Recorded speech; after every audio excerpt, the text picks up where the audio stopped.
Morning, everyone. How you doing? Good morning. Thanks for joining us on our daily coffee chat. I just want to quickly revamp because we've done this now for a few weeks.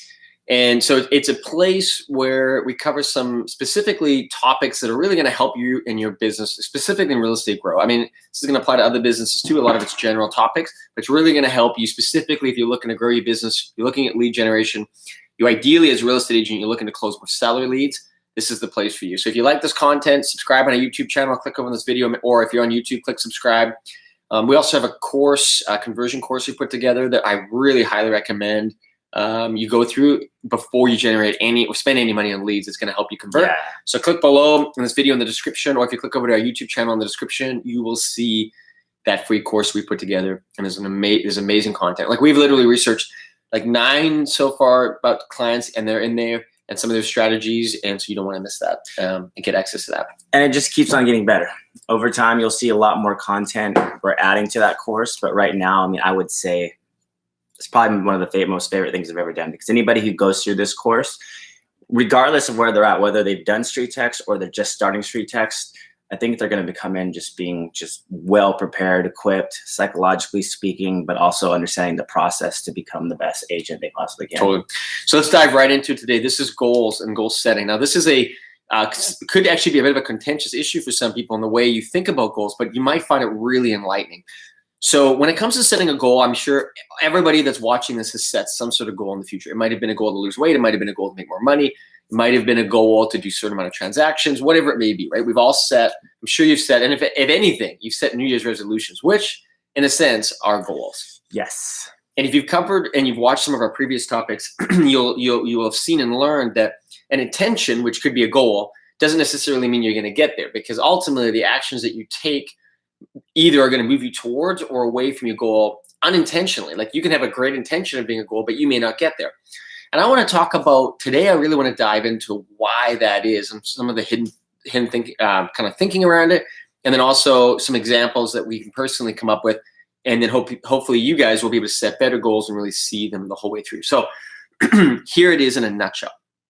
People love to set goals, What they don't love to do is set what they're willing to sacrifice to achieve that goal. Mm-hmm. So think about that for a moment. You could have, like let's just think about an athlete. This is a great example. Pro basketball player. Yeah. Right? It would be, and I mean, I'm sure a lot of kids. Let's go someone that everybody knows, Michael Jordan. Okay, Michael Jordan. But a lot of kids would aspire and to be like a Michael Jordan, right? But now if somebody was to sit down with that kid, and now of course you don't want to, like this is not to crush your dreams. This is actually really to help you build into them, because Michael Jordan had an intense drive to get there, and we'd want everybody to want to be a Michael Jordan. But there is an important aspect, is that you do need to, ultimately for Michael Jordan, he knew this is what he wanted above anything else at all costs, because of the amount of sacrifice he was willing to put into it. And it's okay to not want to do that, but I think what's more important is it actually going through the exercise of counting the cost. I think actually stirs a bunch of things up inside of you, and helps you to determine what it is that you really want to go for. So for instance, if I want to set a goal, and ultimately it will be an immensely successful, let's say monetary goal and maybe business goal, but truly at the sacrifice of my family, if I actually go through the effort of thinking that through, it's going to bring those feelings up. Especially if I start to see myself getting there, see myself going through the sacrifice of what it's going to take. And then I can decide if the cost is worth it. Makes sense. And if the cost is worth it, absolutely go for it. But it's a terrible idea to set a goal and not count the cost, and then have other people that matter. And you're almost in this tension where you're wanting to go for something, and you're almost frustrated that you're not getting there because you feel like things are holding you back, but you haven't actually done the thought process. So I've talked for a little while. I have more to say on that, but Marcus, what's your thoughts on that? That makes complete sense. I mean, you can look at that in any aspect of your life. I think, like, for instance, if I had a goal of waking up every morning so I can hit the gym, like, that makes complete sense. But you also got to recount the costs. Like, does that mean you're not going to get to spend time with your children? Does that mean you're not going to get to spend time with your wife? Does that mean you're going to tap into sleep? Like, you gotta be aware of those things that, it sounds so good. I'm going to do it. And also, I think with goals, we got to give ourselves some grace too. Mm-hmm. ultimately, I mean, it's a great thing to strive for, and you can have specific, measurable. What's the whole SMART acronym? You do it better than I. Oh man, but yeah, smart, measurable, actionable, relevant, timely. Exactly. And then there's some other exciting, smarter, relevant to that time in your life. Yeah, relevant to the time in your life is a big thing. I don't think we also talk about as well.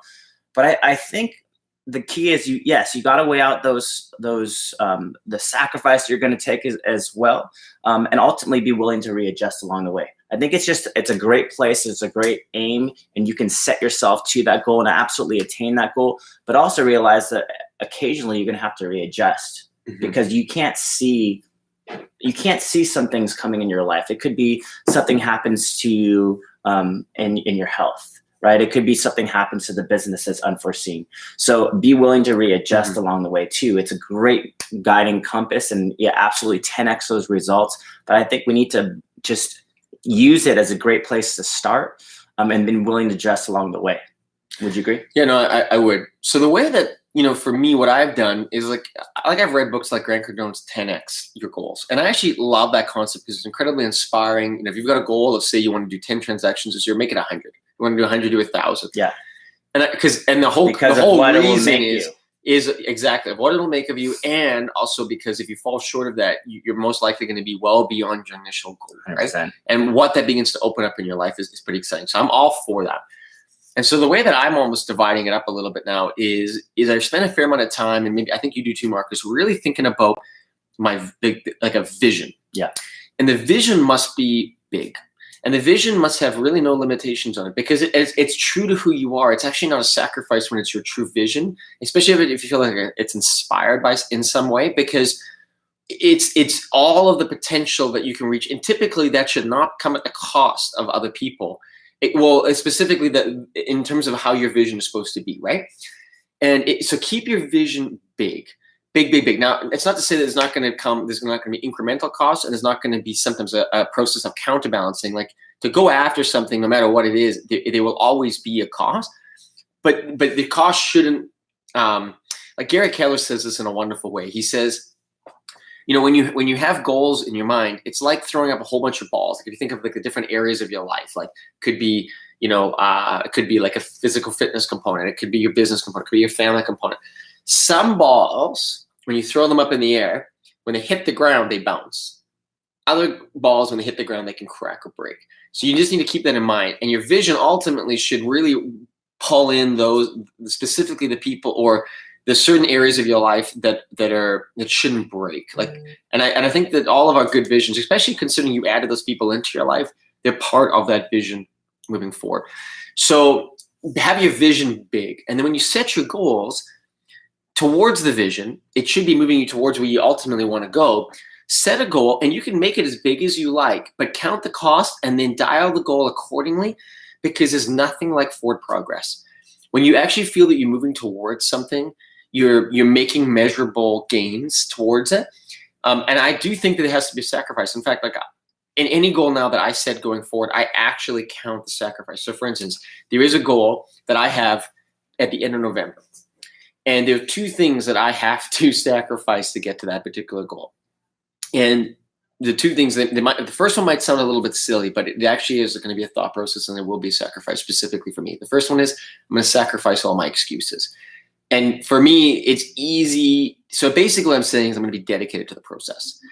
But how I really put that into action is I'm going to do daily tracking every day before I hit the end of November 30th. And for me, I hate daily tracking. I just don't enjoy it. It's not something that I enjoy. And that actually is for me a sacrifice. But I will be committed now to tracking daily, because by tracking daily as I move towards that goal, I will be making measurable impact. I'll be able to track it. I'll be able to make improvements and adjustments from it. And I'll see myself and I'll see the progress moving forward. And it might sound easy for some people, like, hey, I'm just going to track daily. But actually for me, that is a sacrifice, especially when there's so many other things that I want to be doing. It'll help create alignment on my one thing that I'm focused on. And for me, moving towards that's a measurable impact. The goal is important. I believe the sacrifice is sufficient for this particular goal. And I also am excited to achieve it and then look beyond and set another goal and then count the cost moving towards that, as well as the reward and the outcome. Because ultimately the reward must exceed the cost, but you must count the cost as you move towards the goal. Otherwise, you're going to find yourself frustrated. I've set a goal for years. It's a silly one, and it's a silly little workout goal that I've had for years. And I keep setting it, and I keep not achieving it. And it's because I'm not willing to count two things. What am I actually willing to do towards getting that goal? I'm almost just hoping it's going to happen. It's not going to happen. It's not going to happen unless I make actionable. Why don't you tell everybody so you can make them No, because it's too silly. I don't want to say what it is.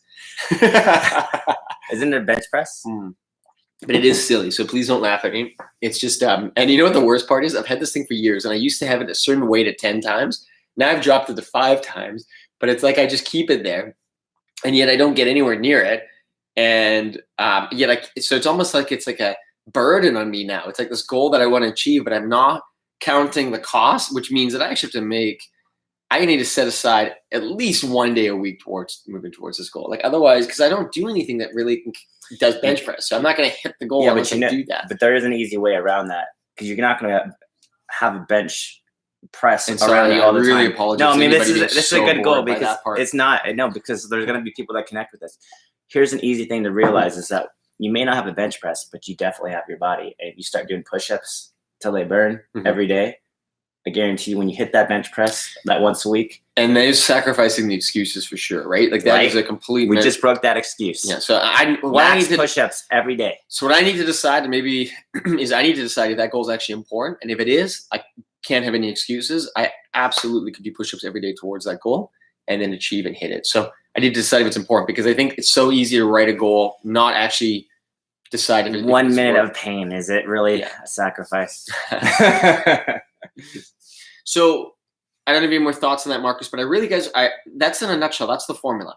The reward must exceed the cost. You must count the cost, because otherwise you're going to set yourself up for frustration and not achieving your goals. And if you don't achieve your goal on a periodic, it's easy to become sort of jaded towards goal setting, vision casting, if you find yourself never achieving them. And we actually, in our course, we cover a lot of this too in that free conversion course I was telling you about. So make sure you get in there, because the whole first part's mindset, and we cover setting goals and what it takes to achieve them. I would say, no, that makes complete sense. And I think when you break it down into a day, because at the end of the day, we all have the same clock we're working with. So I think you definitely count the cost, but then you also look at your calendar and you say, okay, I'm going to dedicate X amount of time to this specific goal every day. And that's where time blocking comes in. And then when you're looking at the other areas of your life, I think you got to also know when to turn it off, right? I mean, so if you're going to go all out to this goal, also know when you're going to give your relationships or other areas of your life that same type of vigor, that same type of intensity. Be able to turn it off, because I think the key is you don't want to carry that into the other parts of your life, especially let's say you're dedicating X amount of time, 90 minutes a day on this particular goal and tracking numbers, and specifically, let's talk about lead generation and prospecting, or for realtors, right? Make sure, like I can use Donna Swansea, because I know she's dedicated to her process. She spends 2 to 3 hours every single day on the business. That has been who she is. That is the consistency of what she's brought to the table. And because of that, she's reaped the benefits. So it's the same type of thing in any other life. And then she translates into being, setting all her appointments and doing all that other stuff. And I've seen her put a huge priority this year into her physical fitness. I've seen a lot of videos on social media. So she's dedicated, right? And I think that's the key. You look at your schedule, you time block it, you hold yourself to that particular discipline that you're trying to accomplish within that time frame. And if you do that, now you can break it into daily chunks. Totally. I love it. You actually reminded me of a couple of things we can talk about in some future sessions in regards to personality and then working in your strengths. So hope you guys enjoyed this coffee chat. Feel free. We'd love your comments. So please comment below if you enjoyed this, you like more content like this, and hit subscribe for any future daily chats.